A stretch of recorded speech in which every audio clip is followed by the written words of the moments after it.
आज की तारीख 28 जनवरी 2026 और एक कह सकते हैं एक ऐसी खबर जिसने महाराष्ट्र की राजनीति में भूचाल ला दिया है। बिल्कुल एक बहुत बड़ी खबर। उप मुख्यमंत्री अजीत पवार अब हमारे बीच नहीं रहे। पुणे के पास उनके अपने ही गढ़ बारामती में एक विमान हादसे में उनकी मौत हो गई। एक अनुभवी राजनेता, एक भरोसेमंद विमान, और वो भी अपने ही घर के रनवे पर। आखिर गलती हुई कहाँ? देखिए, ये सवाल सिर्फ तकनीकी नहीं है, इसके राजनीतिक मायने भी बहुत गहरे हैं। ये सिर्फ एक विमान हादसा नहीं है, ये एक सियासी शून्य की शुरुआत भी हो सकती है। बिल्कुल, हमारे पास कई समाचार स्रोतों और जो शुरुआती रिपोर्ट्स हैं उनसे मिली जानकारी है।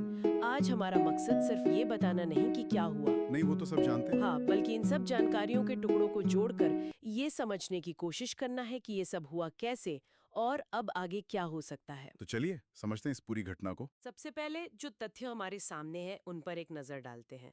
तारीख थी 28 जनवरी, सुबह का वक्त। जी। अजित पवार मुंबई से बारामती के लिए एक निजी जेट में सवार हुए। जेट का मॉडल था लेयरजेट 45XR और रजिस्ट्रेशन नंबर VTSSK। लियाजेट 45 XR। वो वहां स्थानीय चुनाव प्रचार के लिए जा रहे थे। मतलब एक तरह से सब कुछ सामान्य लग रहा था, एक रूटीन उड़ान थी। लेकिन देखिए, विमानन में रूटीन जैसा कुछ नहीं होता, खासकर जब आप उड़ान के सबसे नाजुक दौर में हो, यानी लैंडिंग। लैंडिंग या टेक ऑफ है ना? बिल्कुल। और बारामती सिर्फ एक डेस्टिनेशन नहीं था, वो अजित पवार का राजनीतिक किला था। उनका पूरा करियर वो वहीं से बना था। सही बात तो है। ये यात्रा आप समझिए प्रतीकात्मक रूप से भी बहुत अहम थी। अपने घर पहुंचना, अपने लोगों के बीच आना। और विमान भी कोई ऐसा वैसा नहीं था। लियरजेट 45XR को एक बहुत ही भरोसेमंद और पॉपुलर बिजनेस जेट माना जाता है। हाँ, इसका सेफ्टी रिकॉर्ड भी काफी अच्छा है। तो इसीलिए जब ऐसा विमान हादसे का शिकार होता है तो जांचकर्ताओं का ध्यान तुरंत इस बात पर जाता है कि क्या ये कोई अनोखी तकनीकी खराबी थी या फिर बाहरी हालात इतने ज्यादा खराब थे कि पायलट के लिए उसे संभालना नामुमकिन हो गया। सही कहा आपने। देखिए, ज्यादातर विमान हादसे या तो टेक ऑफ के दौरान होते हैं या फिर लैंडिंग के दौरान। हम्म। इन दोनों ही पलों में विमान जमीन के बहुत करीब होता है, उसकी रफ्तार कम होती है और पायलट के पास किसी भी गड़बड़ी को सुधारने के लिए वक्त और ऊंचाई दोनों ही बहुत कम होते हैं। इसे क्रिटिकल फेज ऑफ फ्लाइट कहते हैं शायद। बिल्कुल, क्रिटिकल फेज ऑफ फ्लाइट। और बारामती में विमान इसी चरण में था, अपनी मंजिल से बस कुछ ही सेकंड दूर। और फिर उन्हीं कुछ सेकंड में सब कुछ बदल गया। हाँ, विमान लैंड करते हुए रनवे से उतर गया और देखते ही देखते वो, आग के गोले में तब्दील हो गया। हाँ बिल्कुल, आग के गोले में। इस हादसे में अजीत पवार समेत विमान में सवार सभी 5 लोगों की मौत हो गई। बहुत दुखद। उनके साथ 2 पायलट थे, सुमित कपूर और शांभवी पाठक, उनके एक निजी सुरक्षा अधिकारी और एक अटेंडेंट भी। ये एक भयावह नुकसान है। एक पूरी की पूरी टीम जो एक मिशन पर निकली थी, वो वापस ही नहीं लौटी। जांच की रिपोर्ट आने में तो वक्त लगेगा, लेकिन जो लोग उस वक्त जमीन पर मौजूद थे, अपनी आंखों से ये सब देख रहे थे, चश्मदीद। हाँ, उनके बयान हमें उस आखिरी पल की एक धुंधली सी तस्वीर देते हैं और वो तस्वीर काफी डरावनी है। चश्मदीदों के बयानों में एक बात जो बार बार सामने आ रही है, वो है विमान का अस्थिर होना। अस्थिर मतलब अनस्टेबल। हाँ, अनस्टेबल। उन्होंने बताया कि विमान उतरते समय डगमगा रहा था, जैसे जैसे हवा में उसका संतुलन बिगड़ गया हो।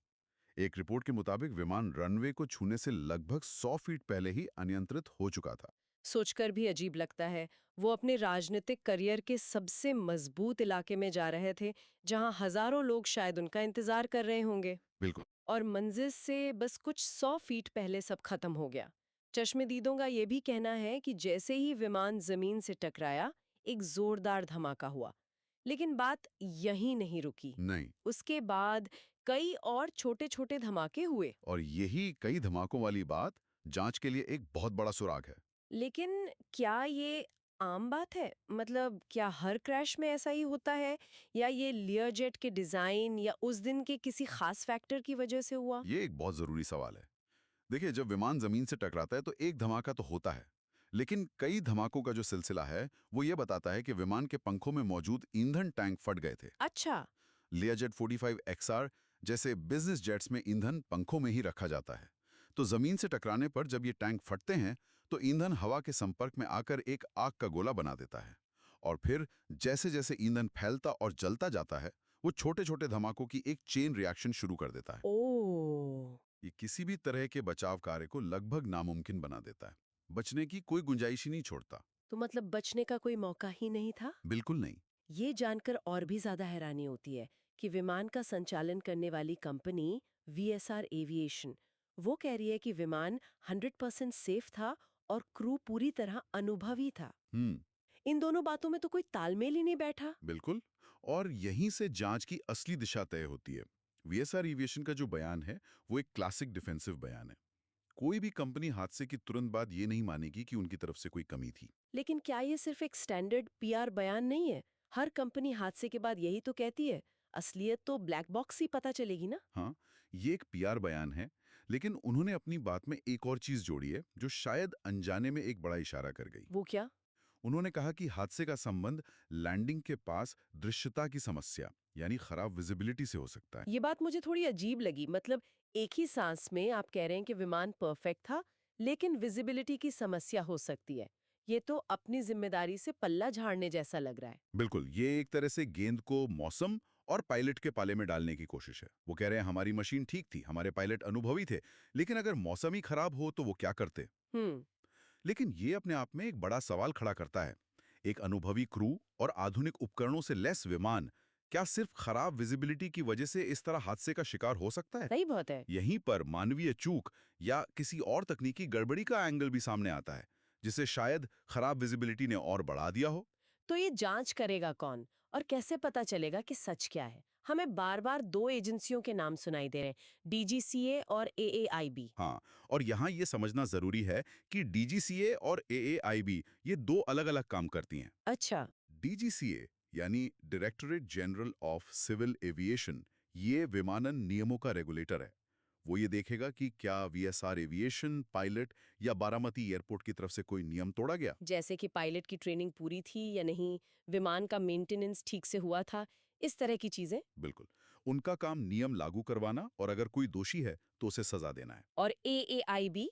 वहीं एएआईबी यानी एयरक्राफ्ट एक्सीडेंट इन्वेस्टिगेशन ब्यूरो एक स्वतंत्र संस्था है। उनका मकसद सिर्फ एक है, हादसे की वजह का पता लगाना ताकि भविष्य में ऐसे हादसे ना हो। हम्म।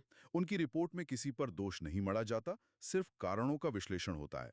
वो विमान के मलबे, फ्लाइट डेटा रिकॉर्डर और कॉकपिट वॉइस रिकॉर्डर, जिन्हें हम आम भाषा में ब्लैक बॉक्स कहते हैं। हाँ ब्लैक बॉक्स, उनकी जांच करके उन आखिरी क्षणों की कहानी को फिर से जोड़ने की कोशिश करेंगे।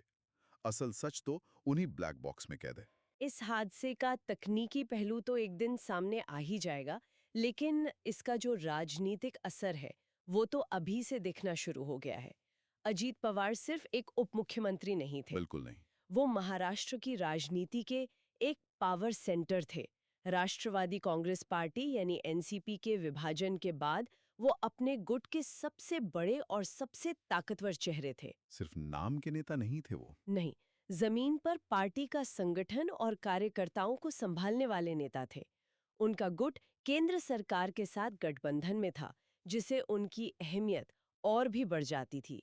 उनकी अनुपस्थिति से जो शून्य पैदा हुआ है, उसे भरना लगभग नामुमकिन है। हादसे के बाद प्रधानमंत्री से लेकर हर बड़े नेता ने शोक जताया, लेकिन जिस प्रतिक्रिया पर सबकी नजरें थी वो थी उनके चाचा और भारतीय राजनीति के दिग्गज शरद पवार की। हाँ, और उन्होंने जो कहा वो उनके दशकों के राजनीतिक अनुभव को दिखाता है। उन्होंने जनता से अपील की कि इस त्रासदी का राजनीतिकरण न किया जाए। और इससे कोई राजनीतिक रंग न दिया जाए। जी, क्या ये सिर्फ एक पारिवारिक दुख की घड़ी में की गई अपील है या इसके पीछे कोई गहरी राजनीतिक रणनीति भी है? ये दोनों हैं। शरद पवार का ये बयान सिर्फ अटकलों को शांत करने के लिए नहीं है, ये उनकी राजनीतिक सूझबूझ को दिखाता है। कैसे? वो जानते हैं कि किसी भी बड़े नेता की ऐसी आकस्मिक मृत्यु के बाद साजिश की थ्योरी और अफवाहों का बाजार गर्म हो जाता है। कोई इसे राजनीतिक हत्या कहेगा, कोई किसी और पर आरोप लगाएगा। और इससे उनकी पार्टी को ही नुकसान होता। बिल्कुल, वो जानते हैं कि किसी भी साजिश की थ्योरी से सबसे ज्यादा नुकसान खुद उनके पार्टी को होगा, जो पहले से ही चाचा भतीजे के बीच बंटी हुई है। इस बयान से वो पार्टी के दोनों धड़ों के कार्यकर्ताओं को एक संदेश दे रहे हैं कि ये दुख की घड़ी है, एकजुट रहें और बाहरी अफवाहों पर ध्यान न दें। वो नहीं चाहते कि उनके भतीजे की मौत राजनीति कीचड़ उछालने का एक और मौका बन जाए। मतलब वो एक ही तीर से दो निशाने साध रहे हैं। एक तो परिवार को संभालना और दूसरा जो कुछ भी पार्टी का बचा है उसे और बिखरने से बचाना। एकदम सही।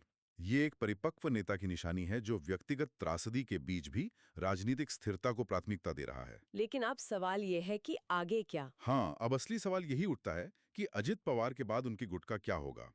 वही उस गुट की गोंद थे जो सबको जोड़े हुए थी।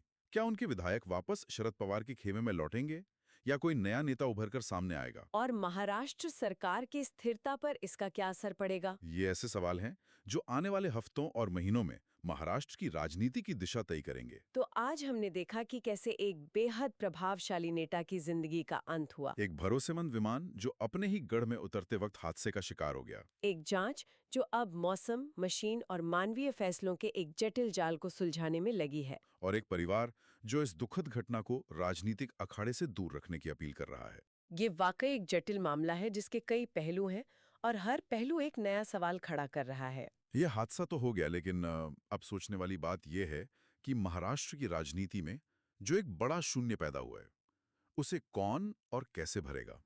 अजित पवार की अनुपस्थिति का असर सिर्फ उनकी पार्टी पर नहीं, बल्कि राज्य और केंद्र के राजनीतिक समीकरणों पर आने वाले समय में किस तरह दिखेगा, ये देखना होगा। हम्म। और ये घटना हमें एक बड़े सवाल के साथ छोड़ जाती है। राजनीति में हो या आसमान में, जब सब कुछ नियंत्रण में लगता है, तब भी क्या हम उन छोटी छोटी चेतावनियों को नजरअंदाज कर देते हैं जो किसी बड़े तूफान का संकेत होती हैं? इसका जवाब शायद वक्त ही देगा।